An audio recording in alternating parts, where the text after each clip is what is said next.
Well, good morning, everyone, and welcome to today's webinar, Property Room Accountability and How to Achieve It.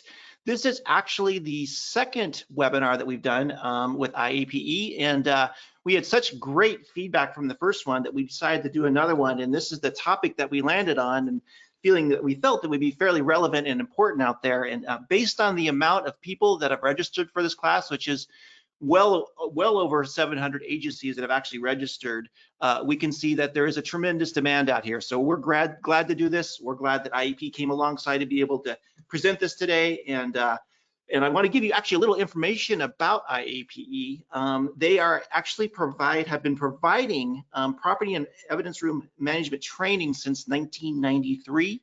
They provide ongoing training across the country in all 50 states and the provinces of Canada throughout the years. This is usually a 2-day course. They also have a 1-day a class for administrators and managers, and they also have been teaching they've taught over 25,000 property room professionals, and their goal at IEPE is really to ensure that anyone who works in the property room, whether it's a supervisor or anybody that manages the property room, understands all the complexities and nuances and liabilities of managing that property and evidence. So we're very glad to have them today. The topic that we're hitting on today is actually covered in their classes, but we're going to go a little bit more in depth, and we're very fortunate to have Jeff teaching us today. He's a very well versed in this, and I'll share a little bit more about him here soon. A little bit about us: we are actually a public safety solutions provider. We provide software and training around our software, and just in expertise. We are actually made up of a former law enforcement, and our goal is really to empower accountability, compliance, and efficiency, and provide you that confidence in managing your property and evidence, not only from the solutions that we provide, but also from our expertise and law enforcement background.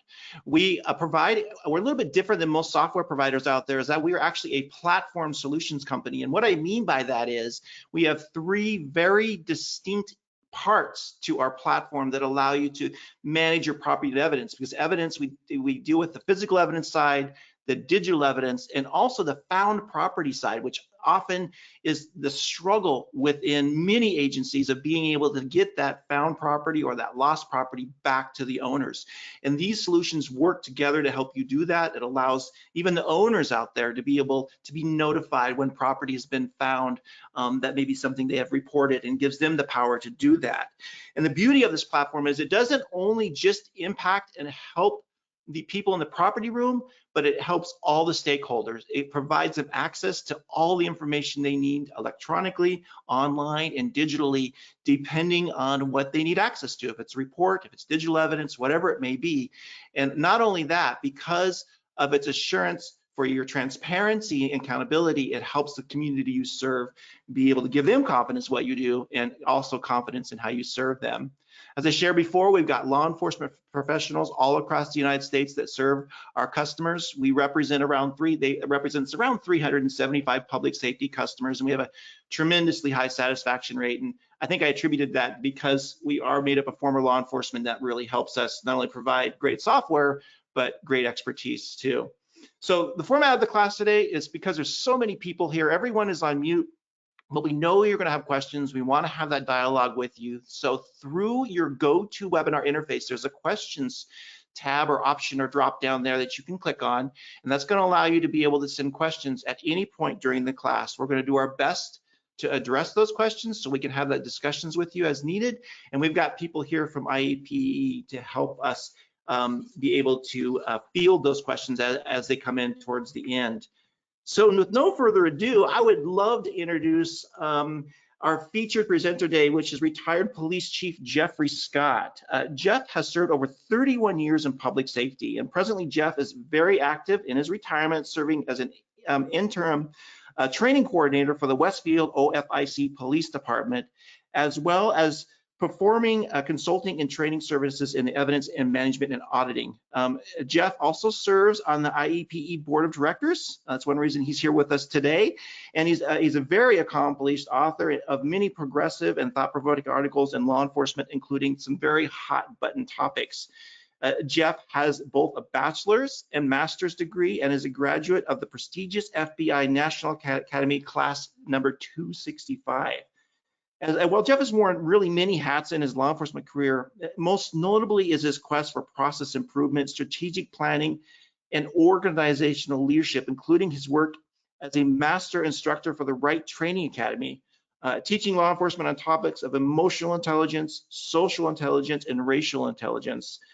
Jeff was also instrumental in his role as an educator and served as a primary instructor over the former Ohio Peace Officers Training Academy evidence room management course. So during Jeff's tenure as a chief of police, his agency handled the largest per item felony receiving stolen property case in the county's history. This case quickly overwhelmed the agency with over 900 individual pieces of evidence and over 40 victims. But due to his leadership and dedication to upgrading the property and evidence room, he, along with 2 detectives, were successfully in submitting and safeguarding these critical items of evidence with success and prosecution to follow. So as you can hear, I go on and on about Jeff. He's just got tremendous leadership skills. He's got real world application for property and evidence management. And it's just really put him on the stage as a nationally recognized expert and presenter. And so we're just tremendously grateful to have Jeff and with us here today. So Jeff, thank you. I'd also like to thank others from IAPE have joined us today to field these questions and be able to provide any color commentary they may have. I know Joe's gonna have something to share at the end.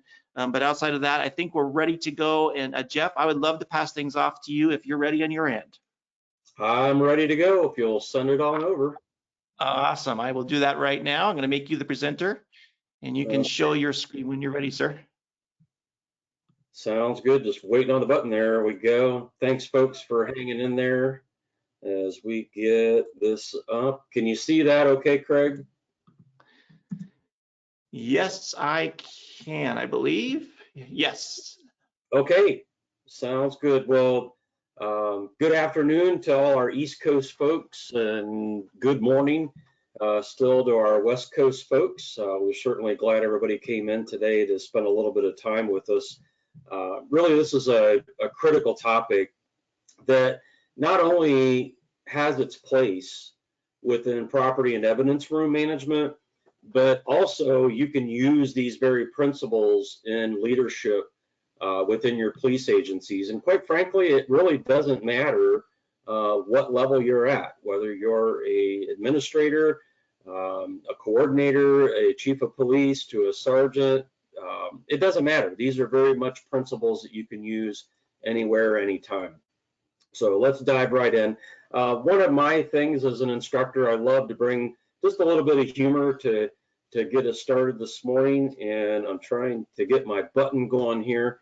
So as you can see here in Larryville Blue, you want to be a cop, Sonny, then watch and learn. And the rookie cop or the cop with not as many years on as he has said, you know what, Dinosaur Dan, you don't do anything. Well, that's exactly the thing. And we're going to show you reasons why we don't want to do Dinosaur Dan in our lives. And if we look at this next slide, I think it talks about really the reality that every single one of us are in. And that is to check your messages. And we just text over the person's Miranda rights. As funny as that is, it's almost hilarious if that becomes the way of the future down the road. But you know, law enforcement, without saying, we're under the target right now.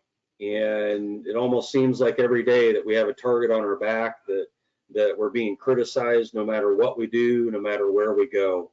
And it's without saying that, you know, the times that we're living in right now with the COVID-19 and the riots and the attacks on police and this drive or foundational drive to defund law enforcement. I was listening to our U.S. Attorney General Barr yesterday and his testimony, and you know, it's just interesting the day-to-day things that we have to do. We put ourselves on the line. But this next slide should just remind us that not everybody is against us. There's a very vocal minority group that is out there wreaking havoc against us, but I believe and still believe that there is a majority of our public and population who truly cares about the work that we do for them to keep them safe. And, this is just a great reminder about the work that we all do. And you're going to hear it throughout this program, and I might as well just bring it up right now. And this is something that has served me well into my career. And we have to be reminded who we work for. We work for the victim. We work for the person that was out there and victimized. And when everybody does their job, things come together for the benefit of that victim. And I couldn't imagine, we're going to see a video or a couple videos here after a while where public trust was betrayed because we lost focus. We lost focus of why we do what we do. As I listen to people's stories of why they get into law enforcement, it's always, well, I want to protect and serve. Well, we have to remember who we serve, and we serve the victims, and we need to make sure that we're faithful to our promise and faithful to the oath that we took and we swore to. And that includes property and evidence.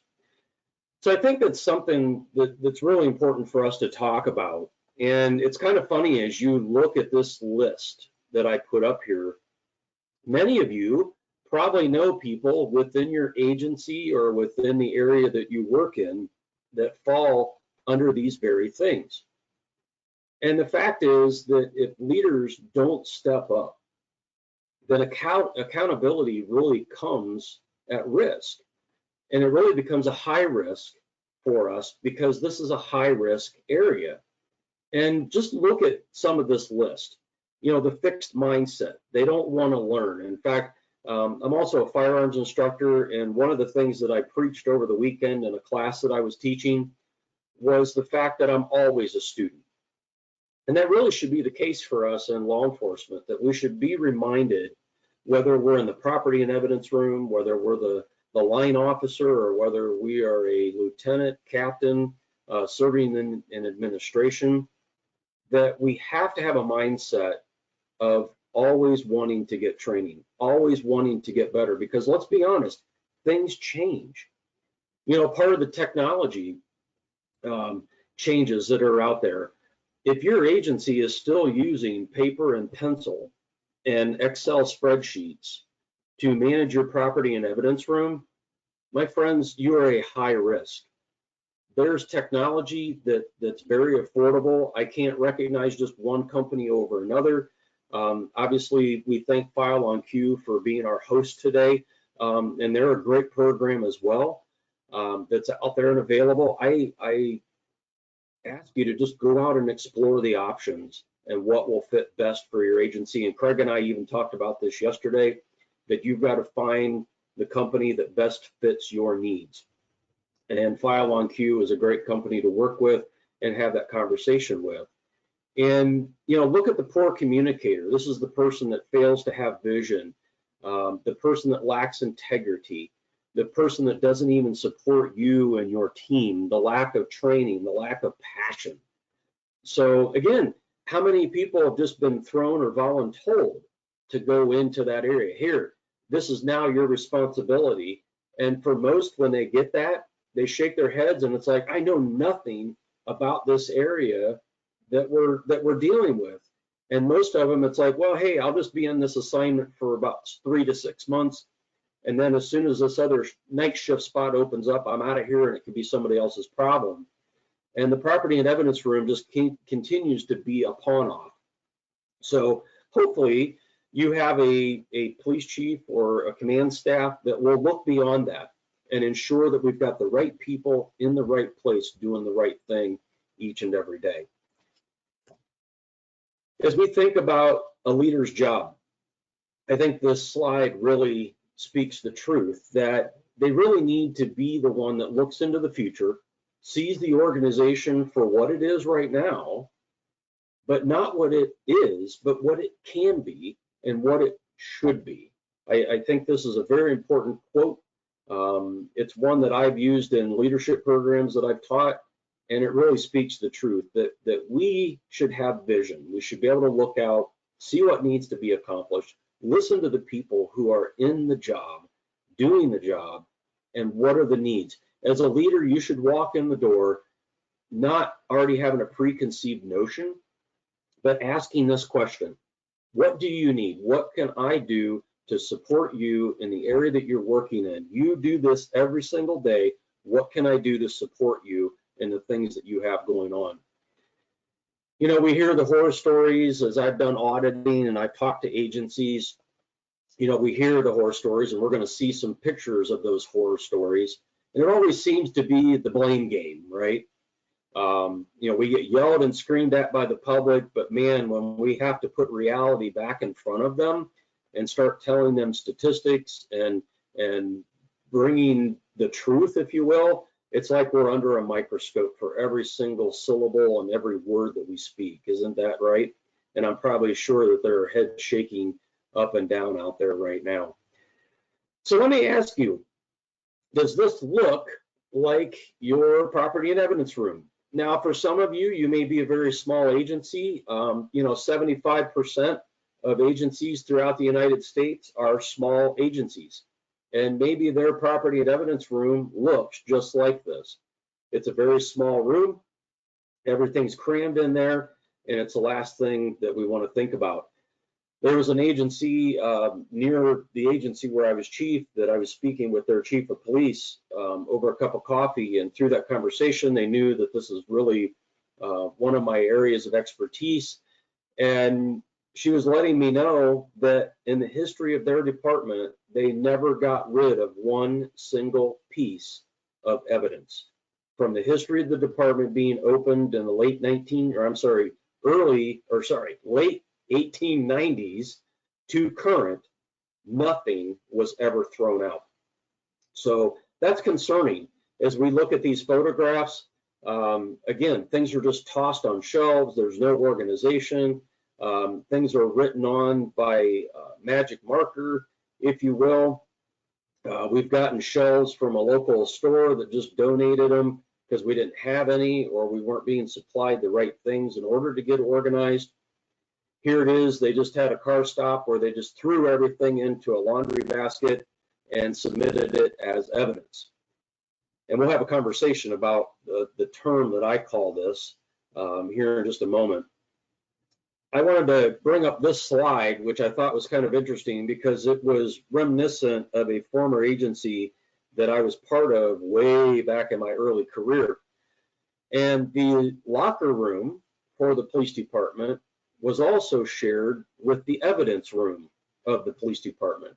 And in fact, it was kind of interesting because each officer had their own locker and their own shelf. The locker was for us to put our bags and all of our stuff that we would use day to day in the patrol car. But then each of us had a labeled shelf, and each shelf was where we kept our evidence individually as officers. Knowing what I know now, you know, I didn't know things back then about proper evidence room management, how things should be stored, keeping security of that property, and also chain of custody. And quite frankly, there's a lot of departments still today that are doing this very thing. And in fact, this picture is only about 2 years old of a department that I was helping and trying to help them understand you can't do it that way. We can't just throw evidence and AEDs all on the same shelf. There's no organization whatsoever, no accountability. And the chief of police, the captain, and the sergeant all had keys to the property room. I will tell you, one of the first things that I did as a chief of police, when we reorganized, after I came in, we did our initial assessment. After that, realizing that it was a total disastrous mess, we made the changes and accountability that needed to be done. I immediately gave up my access to that room. And best practices will tell you, if you are a chief of police and you have your keys or you're a commander, you should not have those. And that's another day and another presentation, but that should hopefully be something you keep in the back of your mind, especially as a property room and evidence manager. If your chief still has the key and they're insistent to keep one, it's the worst thing that they could do, but the best thing they could do is put it in a sealed envelope in a safe, and that there's auditing and inspection of that envelope to ensure integrity of that property and evidence room. Another department shared some photographs with me. This was a couple of years ago, and they found property just thrown into the dumpster. There was no accountability. People were just throwing things away at whim. There was no care or concern about that evidence. And again, when I said in the beginning, we work for our victims. And could you imagine a rape kit? Could you imagine a murder case file that's just pulled off the shelf, thrown into a dumpster, just like trash? And those victims count on us doing the right thing the right way for the right reason. Again, this department had a little bit of care and concern by putting some things into some evidence bags. But as you can see, a lot of things are just thrown up on the shelf. There's minimal organization. Again, one of our top 3 areas is guns, drugs, and money. And you're going to see in these next couple slides where guns are just thrown into a corner. Here's a baseball bat sitting with some other guns. Some things are tagged, some things are not. Again, we've got a mixture of evidence, if you will, just thrown into a cabinet. Nothing's labeled. We have no idea what it's attached to. And folks, this is everyday, ordinary evidence in property rooms that are out there in America. And I'm hoping your agencies are more organized than this. And if you've taken over something like this, God bless you, you've got your work cut out for you. But again, let's do it right. Let's be organized, keep things in order for our victims. If there's any fire marshals on here today, obviously we want to make sure that our evidence and property rooms are compliant with our local laws in terms of fire code. Here we have evidence that's stacked almost all to the ceiling, there in the corner of the ceiling. What I thought was interesting though is if you read that box, it says miscellaneous evidence bags and sex kits. Again, are we properly storing those high risk items? And they really should be separate from our ordinary everyday property. What I also found was interesting is if we look over to the left of the screen, the department not only stores evidence in that room, but they store their ammunition for their police officers and their qualifications in that same room. Again, very careless storage of property and evidence. You've got sexual assault kits that are just on shelves into a box that says miscellaneous evidence. Again, here's just another picture of the cabinet that we saw earlier where we've got a marijuana bong that's just sitting on a shelf, not even tagged, along with other bongs and other miscellaneous evidence that just have nothing to do with the drugs. So again, are we properly storing things? Are we using organizational skills? One of the greatest assets that you could actually do is talk to your local librarian. They are masters when it comes to organization of shelves. Again, libraries seem to be going to the way of the past, but get a hold of your local librarian. See if they'll help you organize your shelves, organize your system in order to find things. They know it very well inside and out, and it may be a free resource for you to be able to utilize. Again, gun storage. I know our agency had this same situation when I walked in, where guns were just thrown into a safe. Again, our agency, before I left, we were using boxes and zip ties in order to keep them safe, but also to ensure that they're safely secured in that box so we don't cause other damage. However, what I think is really notable is if you look over here on the shelf with this revolver, over off your left, the second shelf up from the bottom or down from the top, this revolver is actually loaded. That gun should be unloaded to keep it safe. Again, the last thing we want is for somebody to reach in, and we've heard the horror stories of agencies where police officers, unfortunately, forgetting their 4 firearm safety rules, keeping their finger off the trigger, outside the trigger guard until such time they make a conscious decision to shoot.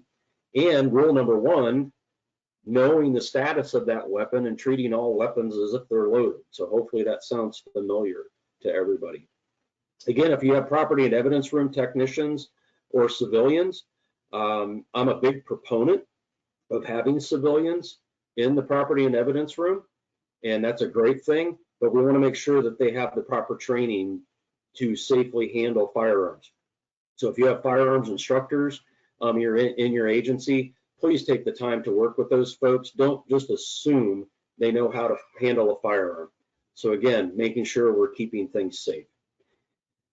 Again, one of our other high areas is, again, drugs, guns, and money.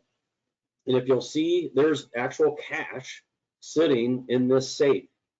Again, one of the first things that we did when we reorganized the property and evidence room of our agency, we had cash sitting in our safe and our lockers. And immediately we worked with our accounting folks and our financial folks to get an account established, and we deposited all that money in a local bank. We held on to absolutely $0 of money in our property and evidence room. Again, this is a high area of theft. Countless stories of people getting in trouble.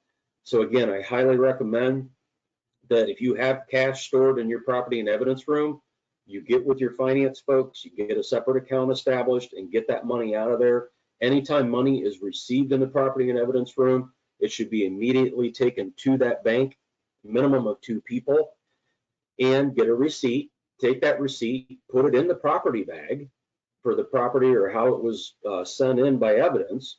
And then if you had to go back and give that property back, then have a process in place through a purchase order or whatever your internal process is, and then have the city or the county or whomever issue the check back to that person. This way there's good accountability, good traceability, and it's less likelihood that you're going to run into problems. So when we look at all of the things that I just talked about, it really comes down to these 4 things: policy, procedure, training, as you see I capitalized, and accountability. They all are common denominators of the very things that we need to take care of. But the ironic thing is that these really pertain to every agency as they exist. Think about your agency in terms of your policy, your procedure, your training practices, and your accountability for officers, command staff, even the chief. All these areas are common denominators of failures that agencies need to address.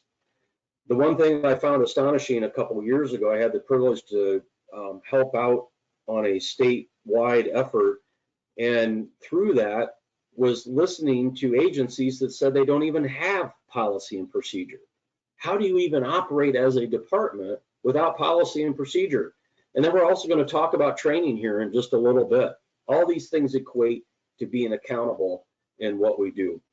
So throughout this presentation, we have opportunity for some poll questions. So Craig, I'm going to send it back to you to run our first poll question, and we invite everybody to participate.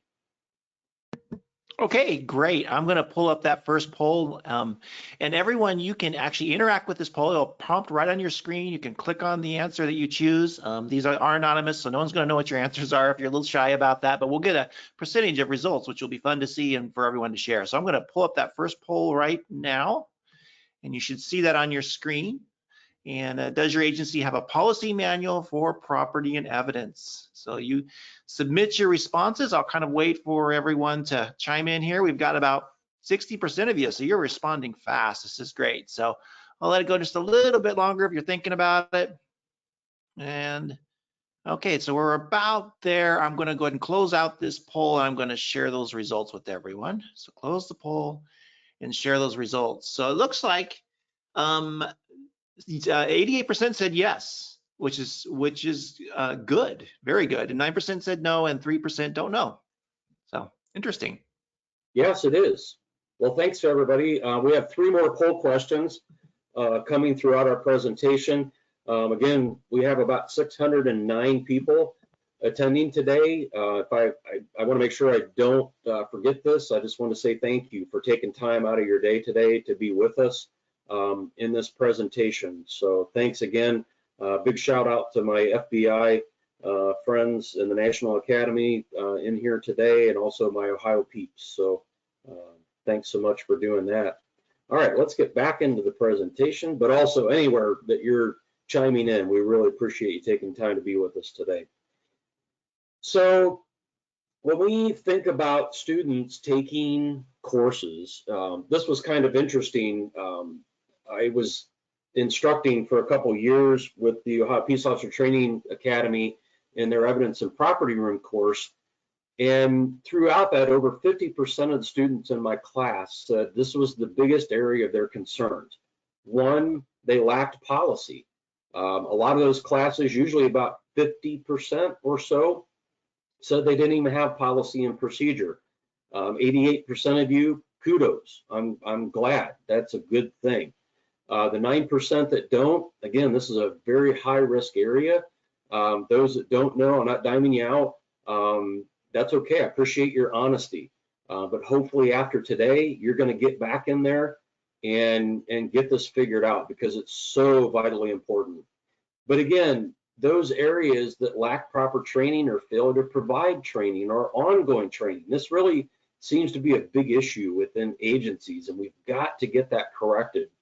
And in fact, the other area again was proper oversight, not having good inspections, not having adequate auditing that is done on a routine basis, and having a very, very clear policy as to how we do that and how we move forward. So again, any agency that exists now, you have to have policy and procedure. You absolutely have to have it. And again, if you think about within your agency, who developed it? How did it become reality? And is it reviewed annually? You know, I get it. Small agencies, it's hard. Most of those agencies have working police chiefs. So not only do they have to cover calls on the road, but they also have to do all the administrative work and make sure people get paid and make sure they get their time off and then make sure they have people scheduled.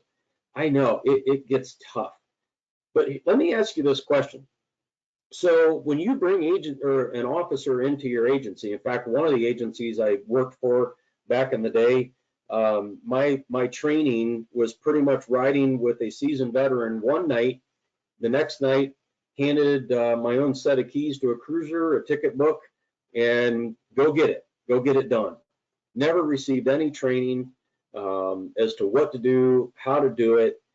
So I ask you this question: how many people actually train their rookies during their field training period about policy and procedure, but then also how to do policy and procedure, or even just submitting evidence?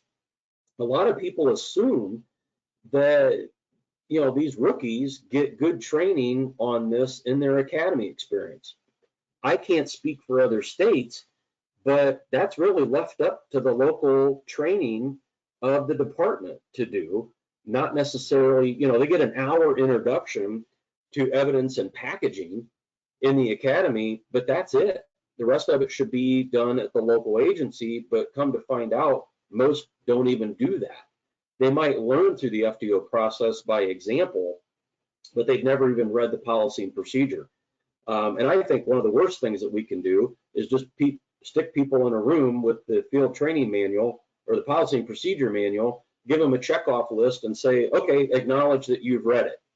Well, are we applying it? One of the greatest FTOs that I had, we spent each night that I was with him for that 30-day period, the FTO program with the agency I finally got with, it was a 4-month FTO period. And one of those FTOs spent every night going over a policy and procedure and making sure that I understood how to apply it and how to use it. And are we doing that for our rookies? And if you are assigned to the evidence and property room, what are you doing to get with your training officers or get with your chief or your command staff and say, look, we need to have training. How many people have thought about going into roll call and even just doing a 10-minute or 15-minute presentation a couple of times a year on the common mistakes or failures of submitting evidence? So again, when we think about training, we shouldn't think that we have to do everything all at 1 second. How can we break it down into components where people will understand? And I'm kind of freezing up here just a little bit on, there we go.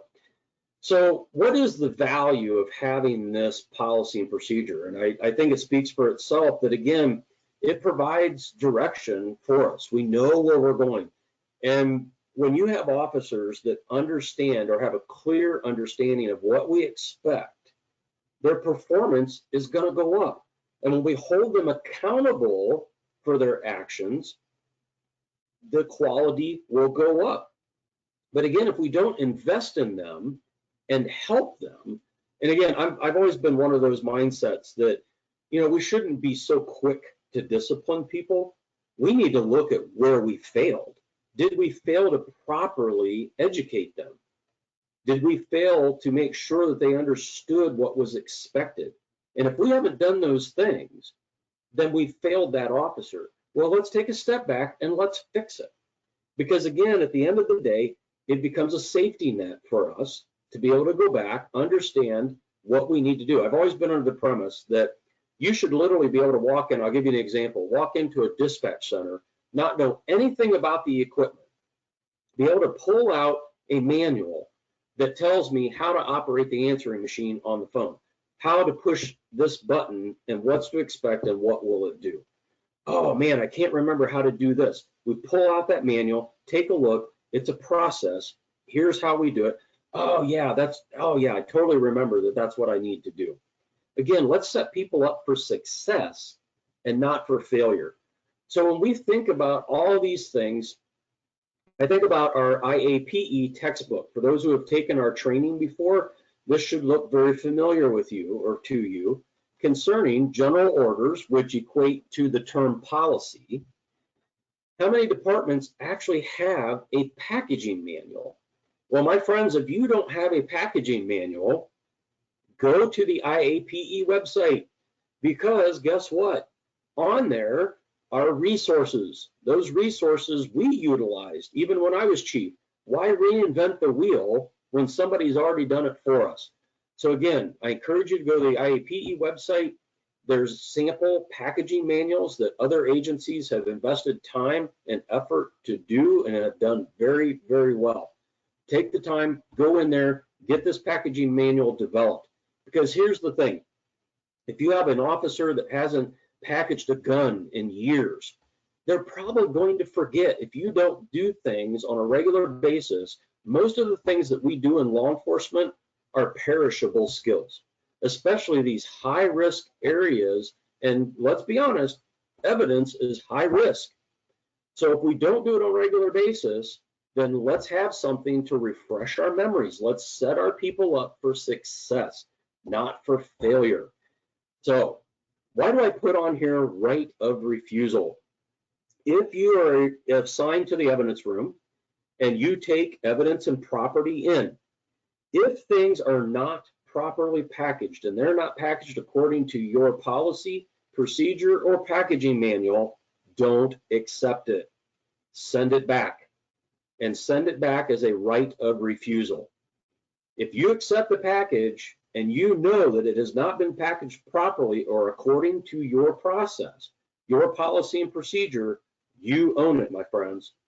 So stop doing that. Stop going through and, oh yeah, this is Joe Schmuckatelli cop. He does this all the time. He just refuses to submit evidence as we've told them to do. And according to our policy and procedure, here's how it's supposed to be. You know what? You send it back to them. And when you send it back to them, you send a little note to their supervisor, just so they're aware, hey, is this a training issue? Is this something that we can help you with? So rather than bury the poor person, find out what we can do to help them. Now, if they get stubborn and obstinate and they refuse to do what they're supposed to do, then guess what? Now that becomes a disciplinary issue, because now it's gone beyond training. they're now just being, they're just being ridiculous. So now we need to send that for correction through the chain of command. But I'll tell you, most officers will submit things. Sometimes they forget because, again, they don't do it all the time. Send it back to them with a little nice note. You don't have to be nasty about it. Hey, here's what's wrong with this package. Here's how to fix it. If you need help, get a hold of me. We'll help you out. But again, if it continues, then I would recommend you send it up through the chain and get it taken care of. Again, as we think about all of these things, it brings to mind one word. All of this stuff equals accountability. You know, we have this drive nationwide for us to be accountable. And I accept that. As a leader, I can tell you accountability helps develop trust. Showing people that we're doing the right thing, the right way, for the right reasons. And when we do all of those three things, we become accountable to the jobs that we do. I feel sorry for those that have been thrown in or voluntold that you have to do something where you don't have the passion, but while you have it under your area of responsibility, it is your responsibility to be accountable to you, your agency, but at the end of the day, accountable to your victims. Because there's nothing like a case being lost and thrown out because somebody did something wrong and people didn't step up to do the work they were supposed to have done. So we've reached a point, again, Craig, to take over for another poll question. It's all yours, my friend. Excellent. I will bring up that next poll question for everyone. So same thing as last time. I'm going to launch that poll. When was this policy last updated? It's from its original version. So I'll let everybody kind of chime in here. We've got about 20% of you that have responded. Let it go just a little bit longer. I know some of you are thinking about it, I'm sure. Okay, I think we're about there. I'm going to go ahead and close this poll out and share the results with everyone.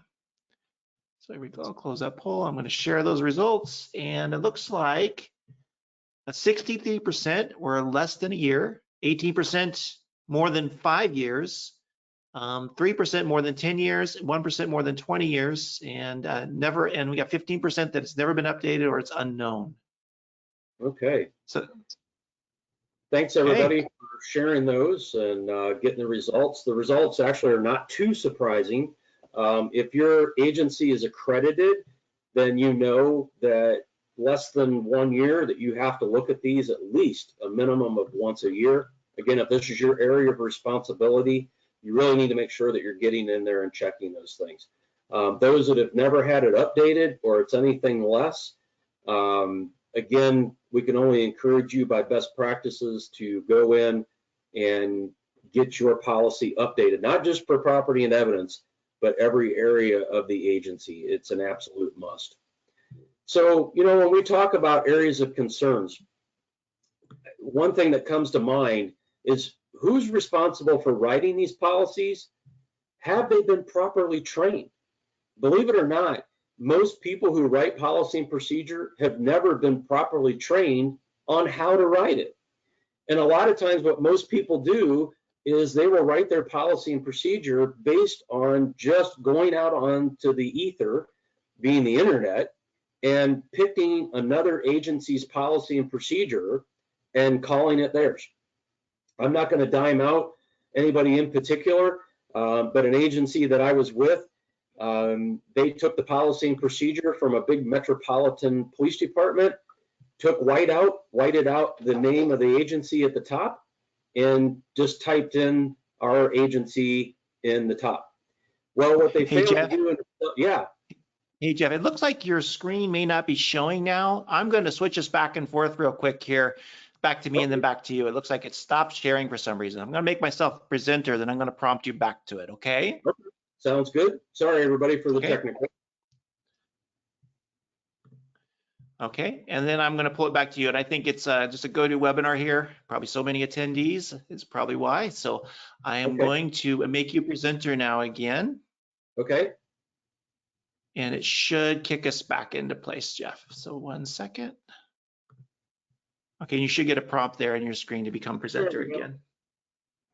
Okay, do we have the screen? Is it showing? Let me know out there if it's showing, folks. I'm not seeing a change in my end. Okay. Joe or Ellen, if you could text me and just let me know if you're seeing it or not. Hopefully it's coming up. Sorry, folks, for the technical. Yep, it's Joe's saying it's there, so we're going to continue. I appreciate it.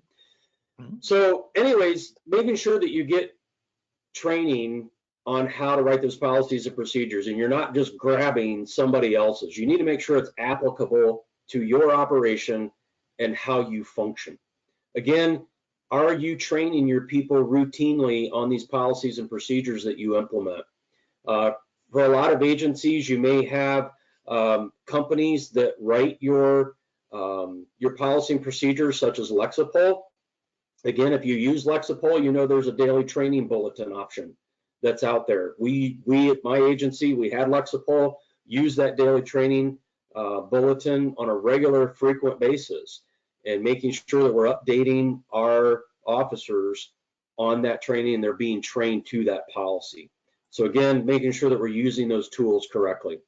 So one of the cases that I want to bring up, and I share this with a lot of departments on a routine basis, is a case, a Supreme Court case that actually took place here in Ohio back in 1989 called City of Canton v. Harris.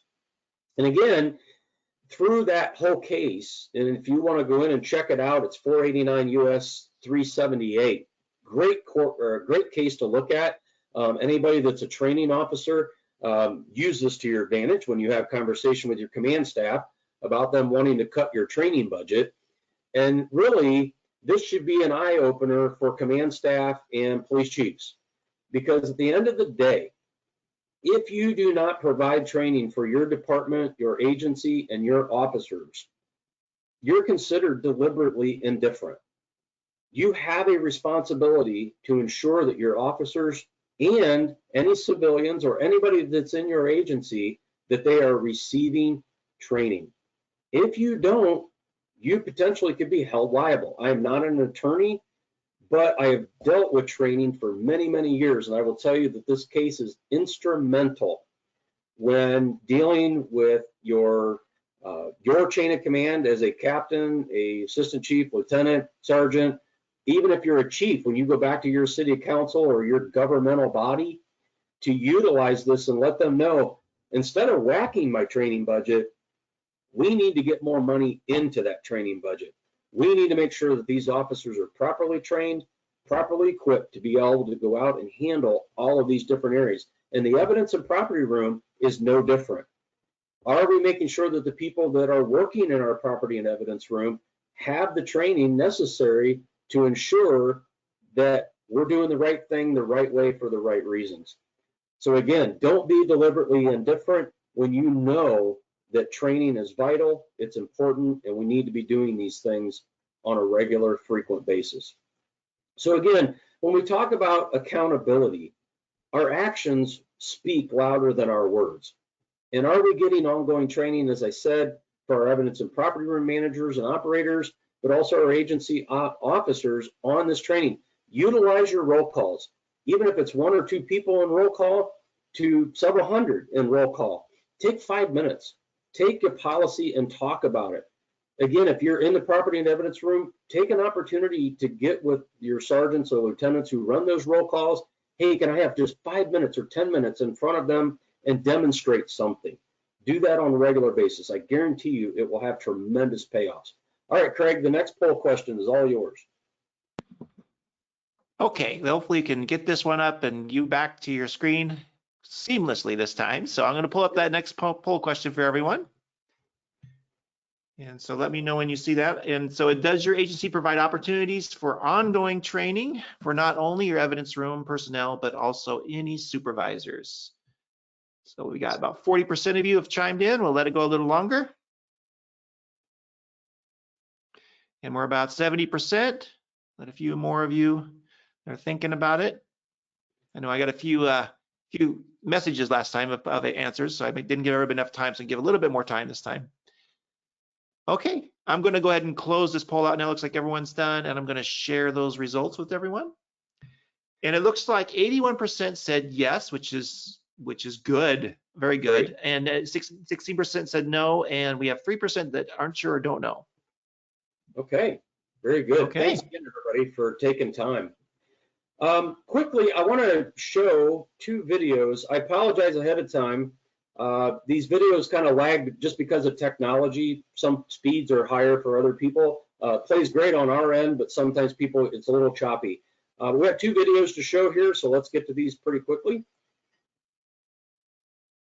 Nearly 3 years after an audit of the Asheville Police Evidence Room, the district attorney has released the results. That audit has been kept under wraps by the DA pending the outcome of a criminal investigation.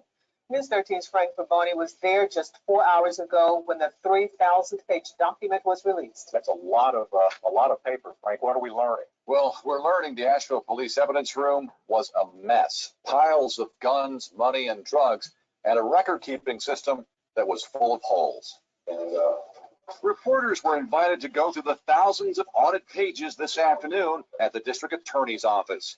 DA Ron Moore says these pages shine light on what led to the criminal case against former evidence room manager Lee Smith. We found what appeared to be where someone had cut open exactly where the flap went, apparently taken the drugs out, and then they resealed it and they tried to put tape back over it in the exact same place so it would appear that it had not been tampered with. Smith was sentenced this week after pleading guilty to stealing drug evidence that turned up missing in 2011.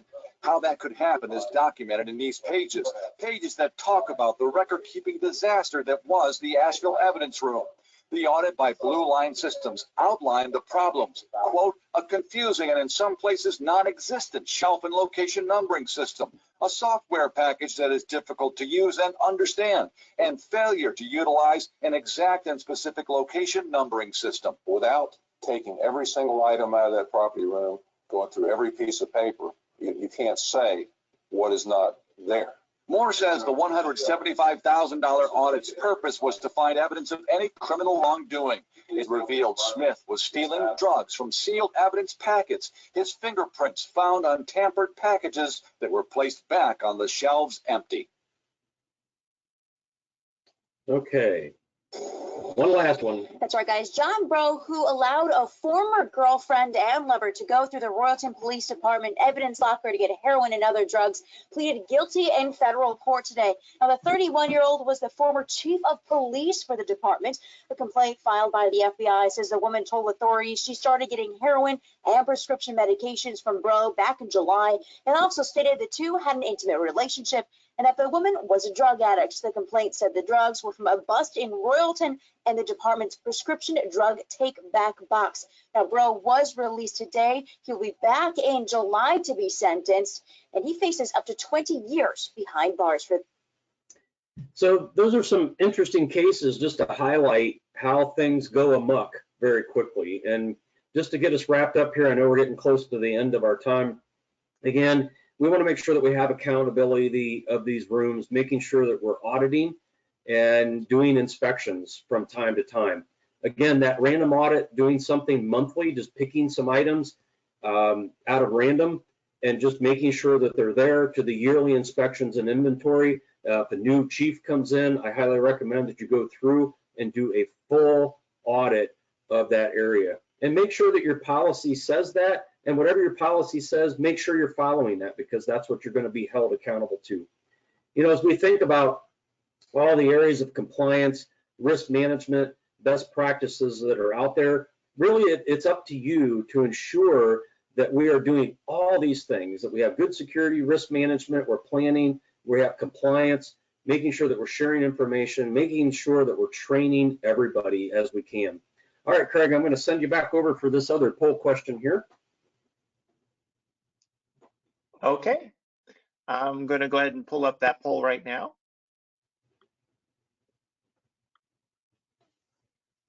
And this is the last poll that we have for everyone, just to get a gauge if you'd like everyone to be able to provide feedback in.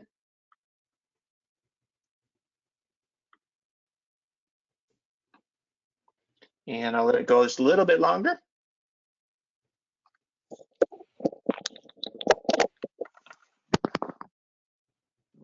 looks like we've got about everyone chimed in. I'm going to go to everyone. Okay. And so we have about 78% that said yes, 18% no, and 4% unknown. Okay, thanks, Craig, for that. I appreciate it. So moving forward, what's your strategy for improvement?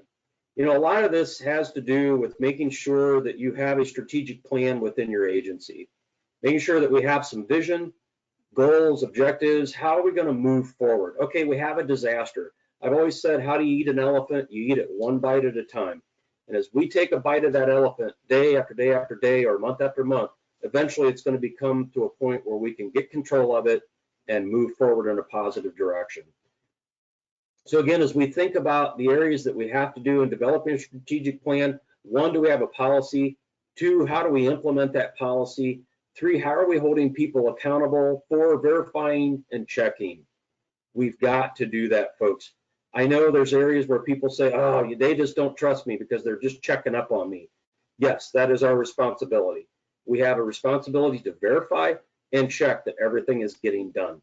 And again, the 5th one and the most important thing is we really need to train. We've got to train, making sure we get everybody at every level included in this process. So folks, again, thank you for the opportunity to be with you today.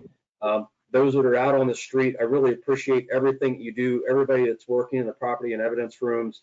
Again, you're a vital part to working for victims and making sure that these cases get to court, get to trial, and that we're holding accountable the people that have done these things and making sure that our victims are taken care of. Certainly, if you have ever had any questions, go to the IAP website. Feel free to contact me. Be happy to give and share information as we can. Craig, I'm going to send it back to you as I know you have a wrap up and for Joe to come in as well for us to finish out the day. Thanks, everybody, and have a wonderful day. Yes, thank you, Jeff. That was excellent. I really appreciate that. And we do have Joe Latta here with us today. I'm going to make sure that he's unmuted so he can share with us. It looks like he is. So Joe, you're out there if you want to speak up. Thank you, Jeff and Craig. Folks, if you've been to our class, you know I like to talk. I'm going to talk for about 2 minutes, and then I'll be on my way. I do really appreciate everybody able to come today. Please, please, please respond to the survey. It's going to let us know how often we want to do these in the future. Dealing with the COVID-19 is making us a little bit crazy because every time we start to do a class, the rules change in the different states. So if you've been in need of a class moving forward, we've pushed a lot of them forward. We've we've rescheduled 3, 4, 5, 6 months ahead. We're starting to work on our 21 calendar. From today forward, we've got a class in Virginia, North Carolina, Arizona, Georgia, Florida, New York, Ohio, Minnesota, Oklahoma, Kansas, Burbank, and in Texas. However, we just never know until a week or 2 out if the governors of those states are going to change the rules. So we're going to be in Virginia next week, we think. And then let's move up the slide real quick, Craig. For next year, for those of you who are looking at your budgets, we're going to be in Humble, Texas. Humble is down in Harris County. Vegas, we just posted that a couple days ago. And Commerce City, we've got our regular class and our supervisor class back to back on those dates in April. We tried to stay away from the snow. And the last slide here, real quick. One of the things that's really helped us through this COVID-19 is our online class. It's just like watching Netflix. It's the same price as the live class. Lots of people have moved to that because they can't travel. Their department won't let them. They're not comfortable in traveling, etc. One of the incentives we've got out there right now, if you register and take the online class, we're giving you the property and evidence by the book. It's about 400 pages of just good stuff. It's electronic. So again, hopefully you can visit us in a live class. I need to get out on the road again. I'm really getting bored sitting here at home. And if I don't see it in a live class, hopefully you can visit us in the class. And let me reemphasize, folks, we just shot this recently or put it together recently. So it's exactly the same as the two-day live class. I wish you all best of luck. Everybody, please stay safe. I know everybody's tired of hearing that, but it's an unusual time we're all living in. Craig, back to you.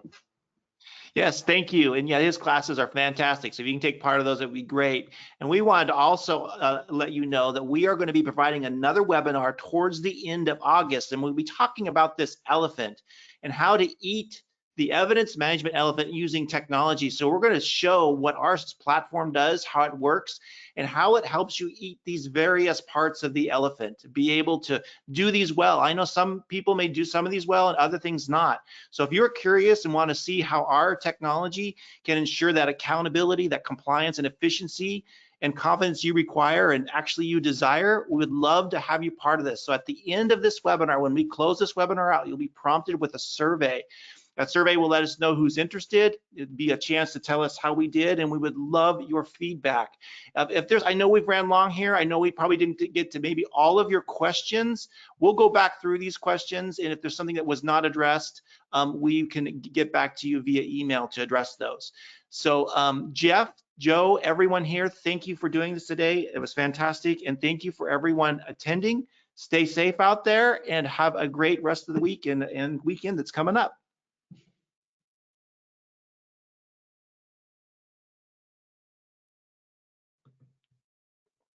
Are you still there? Yes, Craig, you there? I hear you. I hear you, Joe. Good job. Good job. Oh, thanks. I wasn't sure. Great turnout. Yeah. Is everybody on the, Craig, I just want to verify everybody's out, right? It's just us? Yeah, well, yeah. Here we go. Anybody else there? I'm here. Can you hear me? I can hear me. You. Can you hear me? Hear me? I can hear me. You. You're still Yeah. broadcasting, Joe and Jeff. Okay. You're still broadcasting. They just said you're still broadcasting. Yeah, they haven't shut it off yet, so. Thank you all for who joined in today. That was awesome as you're exiting out today. A couple people are waiting on the survey. You're very welcome, Alona.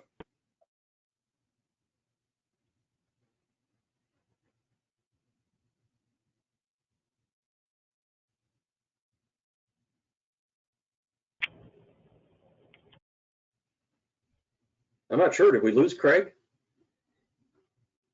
Oh, RP Sullivan's still waiting on the survey.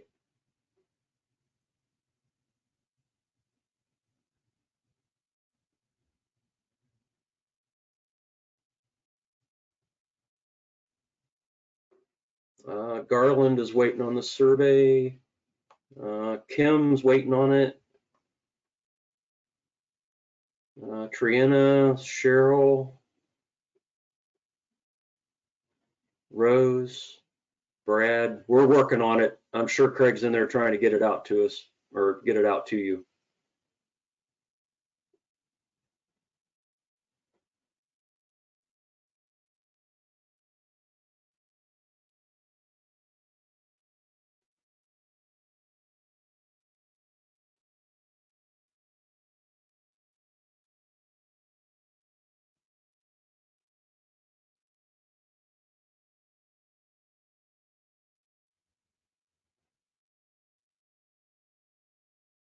Craig, if you can hear this, there's still a lot of people commenting that they are waiting on the survey. I don't know if that's something on our end.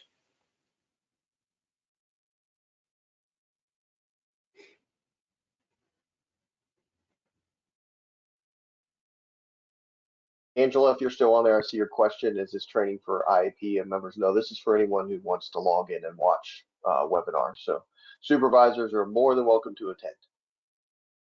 And if there was a question out there that we didn't get to, please email us. All of our email addresses can be found on the IAP.org website, and we'll try to get back to you as soon as we can. Thanks for that, Joe.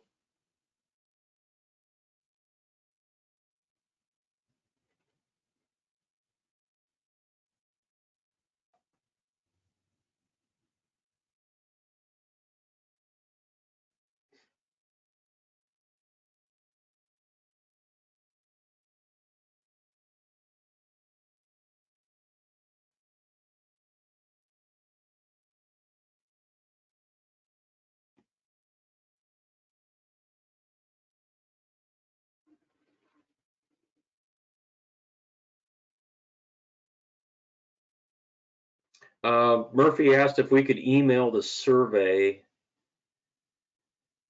to them. Does anybody know? Murphy, I'm not sure. I'm looking to see Craig, who's the organizer, and I don't see him on the list right now. So we're gonna have to work through our technical issues and figure out what's going on. But Murphy, feel free. if you could Feel just free to maybe type us your email address, we could certainly, thanks Todd for the comment. I appreciate it, brother. If you could just shoot us your email address in the questions, we should be able to, oh, there it is. Thanks, Kim. If we have an option to be able to do that, we'll try to get it out to you. Anybody else that's listening, if you could just pop us in your email address, we'll see what we can do to get you something so you're not having to wait online.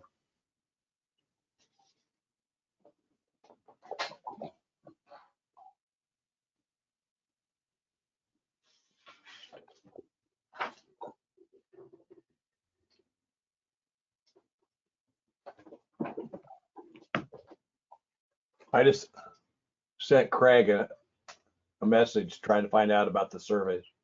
Okay. Thanks, Joe Latta, for that.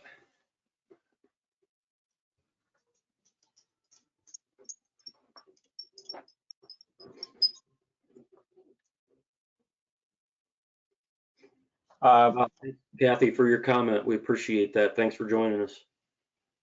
Jeff, somebody just wrote here, it says when they closed out, then they got the survey. Oh, okay.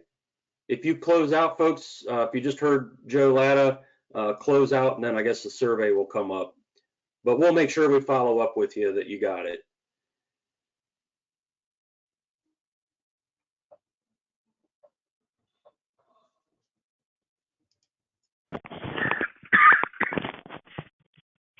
Thanks, Kathleen, for your comment. We appreciate it. I'm trying to catch all these as they're coming up. Thanks, Rose.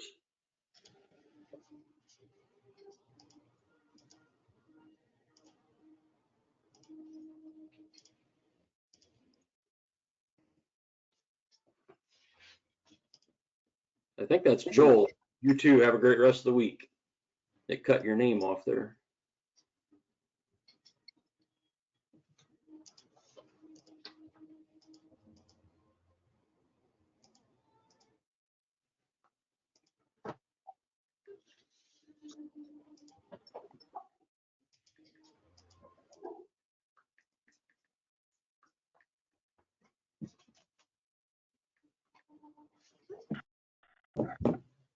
Yeah, I just got a text message. As soon as they log out, the survey will come up.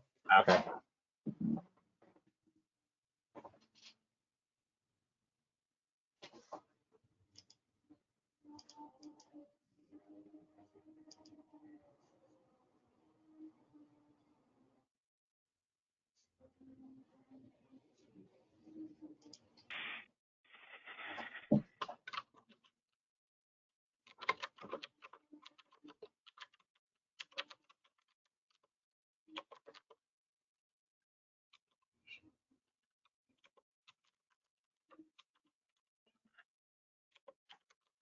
Did you say Craig was back on?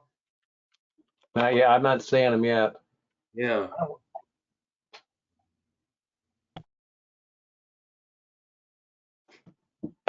Pretty bad we kicked him out of his own system.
Still 46 people in there.